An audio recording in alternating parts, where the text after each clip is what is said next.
What's up na naman sa inyo mga katrip? Kamusta na naman kayo? Nandito na naman tayo sa isang bagong vlog. Matagal-tagal tayo hindi naka-vlog. Post-post lang tayo ng mga videos. Pero ngayon mga katrip, magba-vlog na naman tayo. Dito. Kasi ibibilhin ko na ito mga katrip. Ibibinta ko na yan kasi hindi ko na masyado ginagamit. At saka medyo maalikabok na, kinakalawang na yung mga dapat kalawangin dyan. So ibibenta na natin ito ng murang-mura kasi pulis yung umili niyan mga katrip. Tingnan natin. Kanya, so nabayaran na yan kahapon mga katrip, yung bike na yan. So inintay na lang natin siya na kukunin, pero iba-vlog natin yan for remembrance mga katrip. April pa yan. Yan. Ito mountain bike na to, 26ers. Yan, ipapalit natin sa bayaw ko yan. Bibili natin sa yan ng 1,000, pero maraming aayusin dyan mga katrip. So abang-abang tayo nyan. Hindi na ako nakapag-vlog ng mga bikes, pero ngayon na vlog tayo ng mga bikes, mga BMX, mga mountain bike. Depende yan mga katrip, depende yan. So atin yan i-review kung anong mga nakasalpak dyan mga katrip. Yes, tayo na. Yan mga katrip. Isang April ko lang ito na napagawa, itong BMX na semi-modified mga katrip. Yan o. Makikita nyo, medyo mas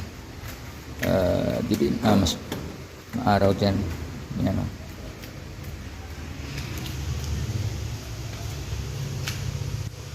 So itong ating BMX, ibibenta ko na ngayon nga ito. Kukunin na. Ito yung BMX natin na ating project bike noon ng April. Ito yung may 8 speed mga katrip. 8 speed na cogs na RD at saka mga katrip, nakakuha na siya mga katrip, naka-disc brake na siya na mechanical. Yan. At yung bottom bracket niya, naka-silk bearing na yan. At naka-alloy na pedal, naka-alloy na seat post. At ito yung saddle niya. Nakalimutan kung magkano to. So, yan. Ito yung shifter niya. Micro new.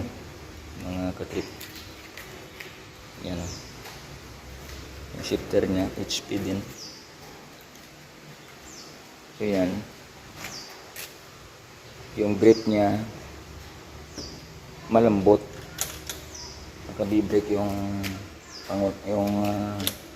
dito sa unahan niya. Naka-B-brake mga katrip. At sa yung tires niya pala, ito 1.35 yan by 20 yung tires. At yung alloy din na yung mga rims, stainless yung Fox mga katrip. So ito yung bike natin, yung April pa to mga katrip, pero ibibenta na natin kasi pinakalawang na lang dito. Yung kadina nya pinakalawang na lang dito. So yun, ibilin ko ito ng 1,000 sa bayaw ko. Hindi ko pa nabigyan. So at yan na naman yung ating i-build up mga katrip. So steel din yan. Ito steel din to. Pang tricycle to pang padjak na frame mga kapatid, mga katrip. So okay lang yan. So marami-rami tayong babawas dyan at palitan ng bago, tulad ng mga fork, mga ganyan. So dito lang muna tayo mga katrip sa BMX na to. Binablog ko ito ngayon kasi bibinta ko na. Importante may remembrance tayo. Sa mura lang to kasi pulis yung bumili nito mga katrip. Adventist din yung mga tiyahin niya. Doon sa Kahamindan Capiz mga katrip. So ganyan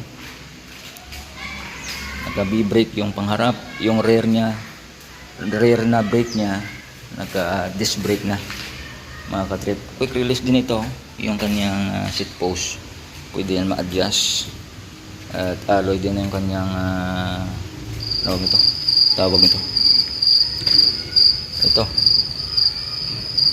nakalimutan ko. So yan mga katrip, steel din pala yung kanyang fork mga katrip.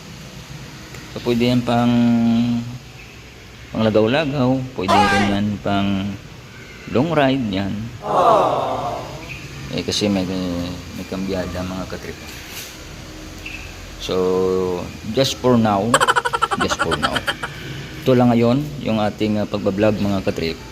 At babay na sa BMX na to.